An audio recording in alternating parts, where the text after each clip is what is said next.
Et dans cette émission, ce que j'aimerais bien présenter, c'est tous ces aspects spirituels. Alors spirituels, entre guillemets, parce que c'est pas du tout spirituel, c'est aspect rituel dans le sens, quel est le but des tireurs de ficelles, on va dire, où c'est qu'ils veulent en venir essentiellement au niveau spirituel, au niveau au-delà des cinq sens, si tu veux, au niveau rituel, et comment transcender ça, comment aller au-delà de ça, comment ne pas donner à ces entités qui tirent les ficelles la nourriture spirituelle, comment ne pas les nourrir, comment transcender ça.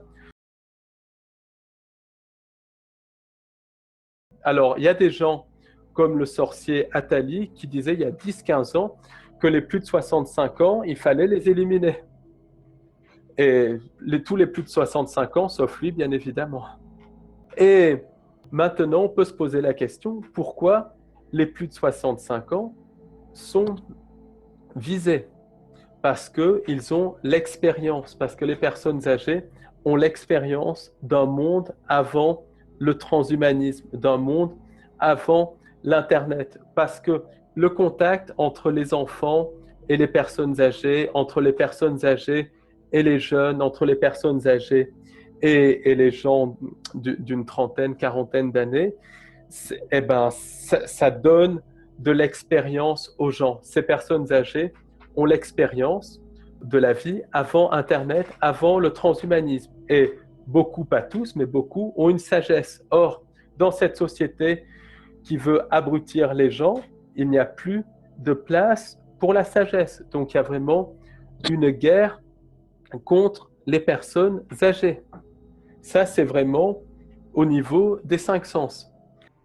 À un autre niveau aussi, il y a tout un aspect rituel derrière ça. Et c'est ça l'aspect le plus important. Qu'il y ait un virus ou qu'il n'y en ait pas, finalement, c'est un débat qui fait que les gens restent au niveau des cinq sens. Mais ce qu'il faut voir, c'est l'aspect rituel, l'aspect spirituel derrière tout ça. Et on a affaire à un énorme rituel. Déjà, dans les rituels que font ces entités, il y a un jeu sur les mots. Là, on retrouve le jeu sur les mots. On en a parlé, je crois, de ces extraterrestres, ces entités plutôt extradimensionnelles qui manipulaient, qui se faisaient passer pour ce qu'elles n'étaient pas dans les contacts extraterrestres, dans les cas de channeling. Elles jouent très souvent sur les mots. L'écrivain John Keel avait bien compris ce jeu sur les mots, le jeu sur les noms.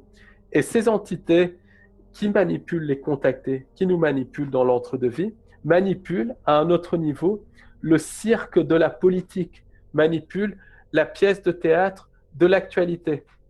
Et là, qu'est-ce qu'il y a? Il y a un jeu sur les mots. En France, les premiers cas ont eu lieu dans un village qui s'appelle les Contamines. Les Contamines Montjoie. Donc, c'est vraiment un jeu vraiment pervers sur les mots. Ensuite, le confinement en France, pas le confinement, la fermeture des établissements scolaires, la fermeture des cafés et des restaurants a eu lieu le vendredi 13. Vendredi 13. Encore une date rituelle. Le confinement, à l'heure où je parle, est censé durer jusqu'au 11 mai, chiffre 11, 11 septembre, comme en Belgique, comme je crois dans beaucoup d'autres endroits. Donc, il y a vraiment cet aspect rituel qui est là. Tous les soirs, les gens vont applaudir les soignants à leur balcon. En France, en Angleterre, en Inde. En Belgique aussi, en Italie, c'est la répétition de certaines actions. C'est un énorme rituel. Les applaudissements, symboliquement, ça crée une vibration. Ça ouvre des portes interdimensionnelles. Je ne sais pas si tu te rappelles, mais en 1997, à la mort de Diana, quand Diana, qui a été rituellement sacrifiée, était enterrée, les gens applaudissaient dans l'église. Tout le monde commençait à applaudir dans l'église. L'applaudissement, une des signatures des rituels. On le voit au match de foot, dans des rituels, comme des Jeux Olympiques. Oui, et d'ailleurs, je peux rajouter même quelque chose. J'avais un ami chinois, mais il me disait toujours en fait de ne pas taper du pied, parce que dans sa région, apparemment, ou en Chine en général, taper du pied revient à dire appeler le diable. Très intéressant. Donc ça peut tout ouvrir, ça peut ouvrir des portes dimensionnelles, ou tout du moins donner notre énergie à ces entités. Ensuite, il y a des chercheurs qui ont fait tout un travail sur le symbolisme du masque, par exemple. Le masque, c'est à la fois se taire et c'est aussi le contrôle mental, parce que ça soit réel dans le sens qu'il y ait vraiment des gens qui meurent, ou que ça soit toute une mise en scène, ou que ça soit entre les deux, ce qui est le plus probable, c'est quelque chose qui est contrôlé de A jusqu'à Z par les entités sans âme. Tous les paramètres sont contrôlés, il n'y a rien d'aléatoire. Et le symbolisme du masque, c'est le contrôle mental. C'est une grande opération de contrôle mental, au sens propre du terme. Donc, tous ces rituels vont vampiriser l'énergie des masses, et cette énergie est ensuite utilisée pour ouvrir des portes dimensionnelles, donc faire rentrer de plus en plus d'entités dans notre continuum d'espace-temps, parce que les entités sans âme veulent à terme faire fusionner notre réalité avec les interunivers, et aussi modifier notre réalité. Et la multiplication des rituels depuis le 11 septembre, alors on peut voir les différents rituels depuis le 11 septembre. Le 11 septembre, énorme rituel. On peut voir aussi tous les false flags depuis le 11 septembre, style Bataclan, attentat de Londres, énorme rituel mélangeant faits réels, mise en scène. Les gilets jaunes, énorme rituel où des frustrations légitimes ont été exploitées par les entités sans âme pour vampiriser l'énergie des masses ou mettre en place un espèce de mouvement pour diviser, pour régner les gens. Gilets jaunes, il faut bien comprendre qu'il y a toute une programmation prédictive derrière ce mouvement. Les gilets jaunes sont pour beaucoup authentiques, mais le mouvement était prévu de longue date, manipulé de A jusqu'à Z. L'incendie de Notre-Dame, énorme rituel connecté aux gilets jaunes, et où il y a 150 ans de programmation prédictive. Là encore, arme à énergie dirigée, comme ce qui a été utilisé au 11 septembre. Tout un aspect rituel, le symbolisme de l'eau, le symbolisme de l'île, des deux tours de Notre-Dame, le symbolisme de la date aussi. Il y a tout un aspect rituel énorme derrière l'incendie de Notre-Dame. Et ça, c'est un énorme rituel. Donc, on peut dire que les rituels ont toujours existé, mais que depuis 20 ans, depuis le 11 septembre, on vit dans un rituel constant. Et même avec les chaînes info comme BFM, le rituel est joué, rejoué, joué, rejoué. Et tout ça vampirise l'énergie des masses par le jeu du symbolisme, par le jeu de la numérologie. Et tout cela va être utilisé par les entités sans âme qui vont utiliser cette énergie pour ouvrir des portes dimensionnelles, ce qui explique qu'il y a de plus en plus d'attaques d'entités sans âme, d'apparitions d'entités sans âme depuis une vingtaine d'années.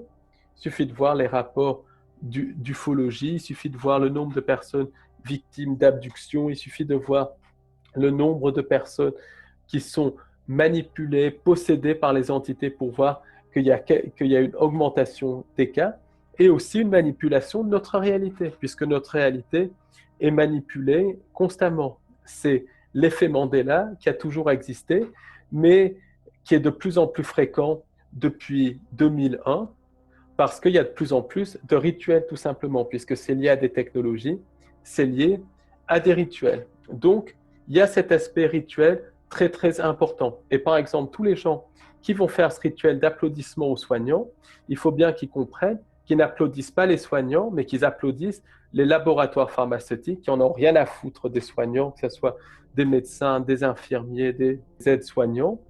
Et derrière les laboratoires pharmaceutiques, ils applaudissent les sociétés secrètes. Derrière les sociétés secrètes, ils applaudissent les entités sans âme qui se nourrissent de ça. Ce qui se passe, c'est que les gens sont dans la peur. Donc, ça nourrit, la peur nourrit les entités sans âme. Et toute cette ambiance va créer une atmosphère de peur. Ça va nous faire baisser en vibration. Quand on baisse en vibration, on s'accorde au niveau des entités sans âme. Ensuite, toute cette programmation prédictive par les médias, même tous les médias, toute l'actualité très, très, très déprimante, que ça soit mise en scène, que ça soit réel, c'est extrêmement déprimant, c'est terrible. Et les gens qui annoncent ça, on voit bien que c'est des pantins qui sont là pour créer de la peur. Tous les journalistes, tous les soi-disant philosophes et tout ça, ils choisissent les mots pour générer un maximum de peur et pour ancrer la programmation prédictive. Donc, qu'est-ce qui se passe? Ça va faire baisser notre vibration encore plus.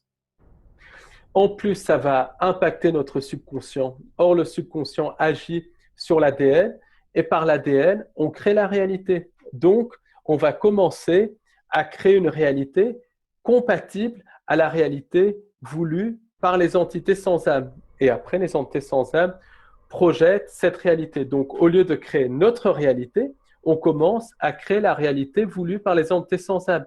Et la réalité, c'est même pas forcément le Covid, c'est une réalité extrêmement noire, extrêmement triste, dépourvue d'humanité. Et ça, les gens vont être dans une situation de tristesse parce qu'ils vont littéralement créer cette réalité de tristesse à cause de tout ça.